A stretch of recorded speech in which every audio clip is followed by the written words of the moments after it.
Kotak Mahindra bank के खिलाफ RBI ने एक बड़ा एक्शन लिया है।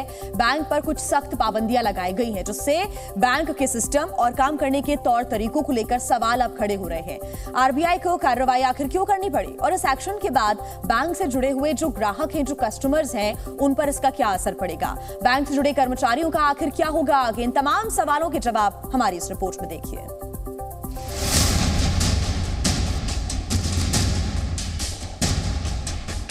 कोटक महिंद्रा बैंक पर आरबीआई ने कड़ा एक्शन लिया है। कई बार चेतावनी के बाद भी बैंक ने सिस्टम नहीं सुधारा था, इसलिए रिजर्व बैंक ऑफ इंडिया को एक्शन लेना पड़ा। आरबीआई ने बैंकिंग रेगुलेशन एक्ट 1949 के सेक्शन 35A के तहत अपनी पावर का इस्तेमाल करते हुए कोटक महिंद्रा बैंक के खिलाफ कार्रवाई की है। कोटक महिंद्रा बैंक पर लिए गए एक्शन के मुताबिक अगले आदेश तक बैंक किसी भी नए ग्राहक को ऑनलाइन नहीं जोड़ पाएगा। इसके अलावा नए क्रेडिट कार्ड भी जारी नहीं कर पाएगा। आरबीआई ने 2 साल तक निगरानी के बाद बैंक के खिलाफ कार्रवाई का फैसला किया। आरबीआई के मुताबिक 2022 और 23 में कोटक महिंद्रा बैंक की टेक्नोलॉजी में कई खामियां पाई गईं। इसके बारे में बैंक को जानकारी भी दी गई, लेकिन बैंक अपने सिस्टम की खामियां दूर करने में नाकाम रहा। आरबीआई की ओर से कोटक महिंद्रा बैंक को साफ कर दिया गया है कि ऑडिट पूरा होने के बाद बैंक के सिस्टम की समीक्षा की जाएगी।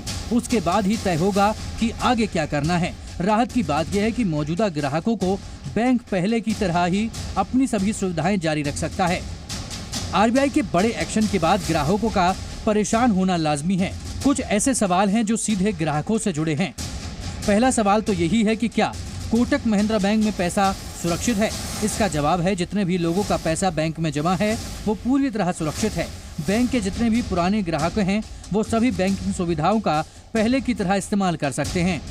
पहले से जुड़े ग्राहकों को फिलहाल किसी तरह की दिक्कत नहीं होने वाली, लेकिन बैंक के सामने कई चुनौतियां हैं और आरबीआई की कार्रवाई के बाद कुछ बड़े नुकसान होने की आशंका जताई जा रही है, क्योंकि क्रेडिट कार्ड के कारोबार में काफी कंपटीशन है और नए क्रेडिट कार्ड जारी करने पर रोक लगने की वजह से Kotak Mahindra bank credit card competition में पिछड़ेगा, जिसकी वजह से बैंक की इनकम पर भी असर पड़ेगा। साथ ही बैंक के मौजूदा ग्राहकों का भरोसा टूट सकता है और वो दूसरे बैंक की तरफ शिफ्ट हो सकते हैं। इतना ही नहीं, कोटक महिंद्रा बैंक की ऑनलाइन सर्विसेज पर भी असर पड़ सकता है। बैंक के सामने नए ग्राहक जोड़ने की चुनौती भी होगी। कोटक महिंद्रा बैंक अपनी डिजिटल पेमेंट सर्विस लॉन्चिंग की तैयारी में था, मगर आरबीआई की कार्रवाई के बाद इसमें भी देरी हो सकती है। आरबीआई के इस एक्शन के बाद बैंक को सब कुछ ठीक करने में कम से कम 3 से 6 महीने का वक्त लग सकता है। इस कार्रवाई के बाद कोटक महिंद्रा की तरफ से बयान जारी किया गया है, जिसमें कहा गया है कि बैंक अपने आईटी सिस्टम को मजबूत करने के लिए नई टेक्नोलॉजी अपनाने की दिशा में काम कर रहा है और रिजर्व बैंक के साथ मिलकर दिक्कतों को जल्द से जल्द दूर कर लेगा। बैंक की खुद की खामियां और सही वक्त पर सुधार न कर पाने की वजह से ही उसके खिलाफ कार्रवाई हुई है।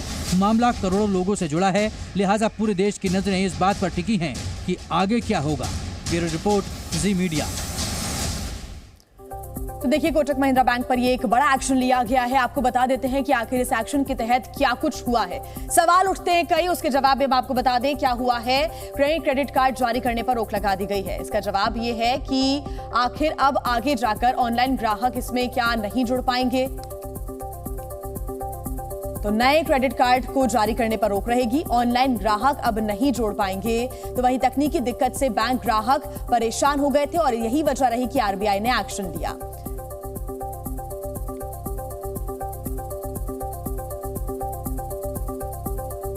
तकनीकी दिक्कतों से लगातार जो लोग हैं वो परेशान हो रहे थे। आईटी की कमियां दूर करने में बैंक नाकाम रहा और सिक्योरिटी में गंभीर कमियां भी देखने को मिल रही थी।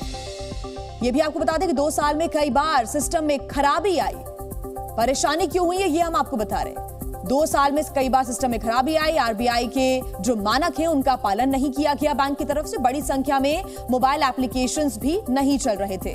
ऑनलाइन बैंकिंग में दिक्कतें आई, जैसे यूपीआई, डेबिट कार्ड के इस्तेमाल में परेशानी लोगों को आ रही थी। चेतावनी के बाद भी सिस्टम को सुधारा नहीं गया। अब आगे क्या होगा ये बड़ा सवाल है, तो इसका जवाब भी आप जान लीजिए। बैंक को सिस्टम सुधरने में दिक्कत हो रही थी, लेकिन अब इसमें समय लगेगा। इसको सुधारने होंगे तमाम सिस्टम्स जो अपने हैं और एक्सटर्नल ऑडिट कराना होगा। ऑडिट के बाद समीक्षा आरबीआई करेगा और दिक्कतें ठीक होने पर पाबंदियों का रिव्यू किया जाएगा।